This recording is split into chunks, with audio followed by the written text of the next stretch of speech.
everybody.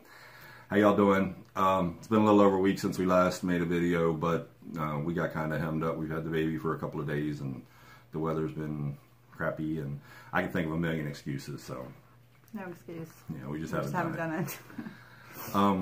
Today we're going to talk to expand a little bit more on what we did the last time, which is to shop on a keto budget.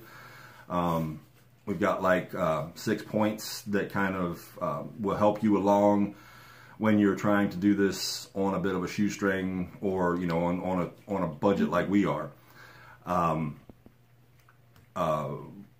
Just so that you're aware, apparently we haven't done this in a minute, but I'm down just over 40 pounds.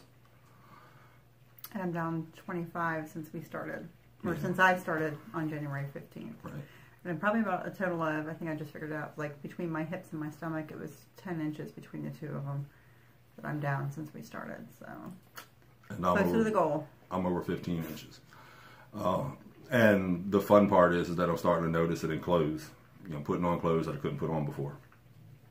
So, shout out to James, who just never got me any bigger clothes. For work. So, on to our scheduled part of the video. How to shop keto on a budget. Right. Or at least points to help out. Yeah. And a lot of this might seem like common sense, but we talk to a lot of people, and people say, blah, blah, blah. Why, what do I do? How do I do this? How do y'all do that? Like I said, this is just 6 little bullet points and some explanation to try and help you guys, move yourself forward. Number 1, have a plan. Make sure that you have some idea of what store you're going to visit and how they're laid out. Shop the outsides of the market. Generally, the stuff on the shelves in the middle isn't going to be stuff that you're going to need, unless you're looking for seasonings and that sort of thing. So those are generally in the middle of the stores, and that's pretty much true for almost all of them. Don't go down your temptation aisles. If you're new to this and you're trying to stay off carbs, don't go down the pasta aisle. Don't go down the bread aisle. If you can avoid it. Send your kid down there to find what you need if you have to. But most of the produce, most of your meats, the stuff that, even frozen vegetables are going to be in the non-temptation aisles, other than, over by the frozen vegetables. Watch out for the pies and cakes and the frozen,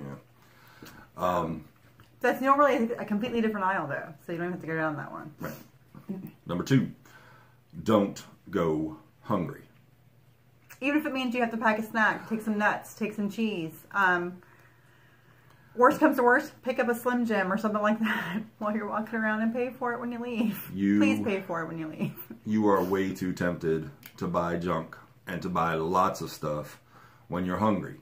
If you go right after a meal or you eat something on the way to the store, you tend not to be so hungry, you tend not to buy so much, you tend to be able to focus on what it was that you went there for in the first place, as opposed to everything that's kind of jumping up in your face while you're there. What I do, and you can ask him, every time we go to the store I try to buy chocolate. Every single time.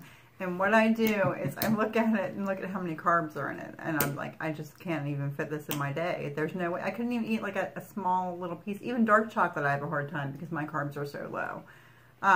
So for me, that's what works. And once you see the weight loss is addictive. Once you start seeing that weight come up, you'll look at those temptations and be like, can't afford this. Yeah. So hopefully that'll work for you as well. Right. Number 3, watch out for point of purchase displays and all of their little fancy store layouts and things. We kind of touched on that, but end caps.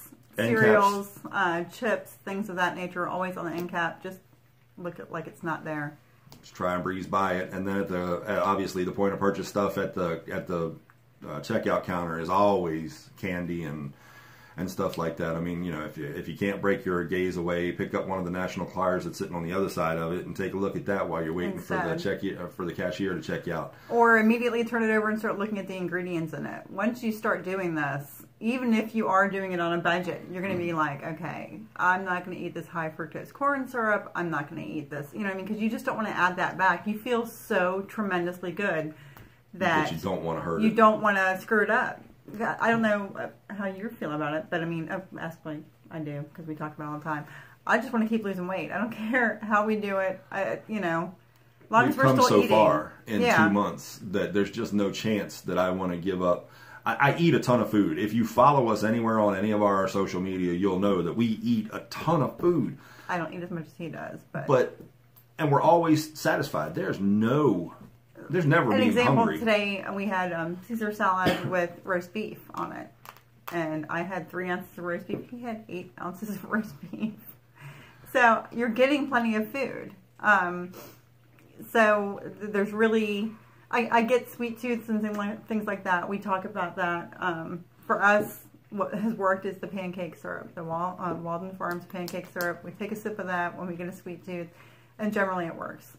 Still have the same bowl of chocolate that we did from the very first video. It has not been touched. In fact, other stuff has been added to it that I keep finding because apparently I was like candy hoarding stashing. candy.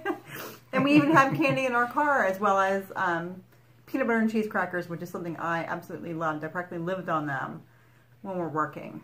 That haven't been touched. So I'm kind of proud of myself for that, because those are the things that I would, it's a whole bag of almond M&Ms just sitting in the car and I haven't touched them. Not once. Come summer, they're going to melt anyway, so they won't be any good for anybody. Number 4, shop seasonally. Check out, you know, what vegetables and meats and things that they have, and rather than try and blow a bunch of money on things that are out of season and overpriced, just try and stick within, you know, the seasonal vegetables and the seasonal meats and things. There is a website, seasonalfoodguide.org. Helps out a lot. You can find out what you have locally, or what is local to you as far as produce and that sort of stuff. And those would be the things to look for, because your grocery stores do get those items.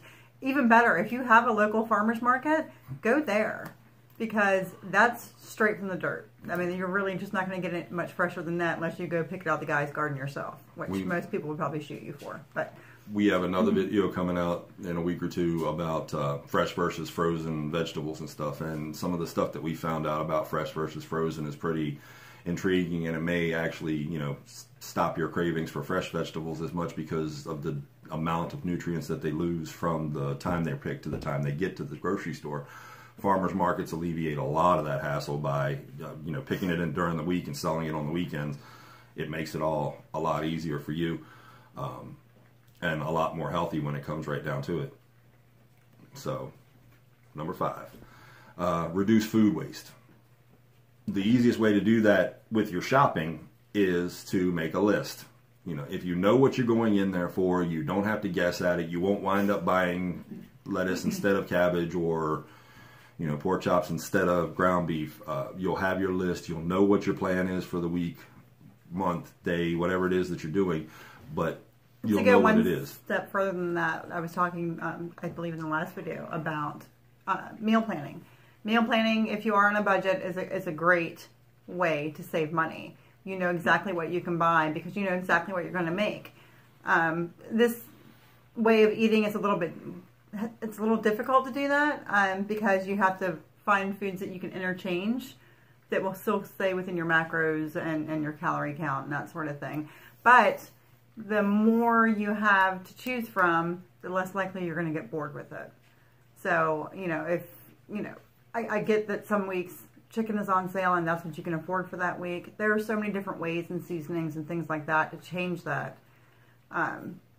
So just keep that in mind as well. And the upside of keto is that as long as you're frying it in coconut oil or you're baking it or whatever, you can pretty much, as long as it fits in your macros, eat as much of it as you want, and you know that any way that you fix it is going to be fine. That's not true. You can't eat as much of it as you want. You need to stay within your macros. Within your macros. So.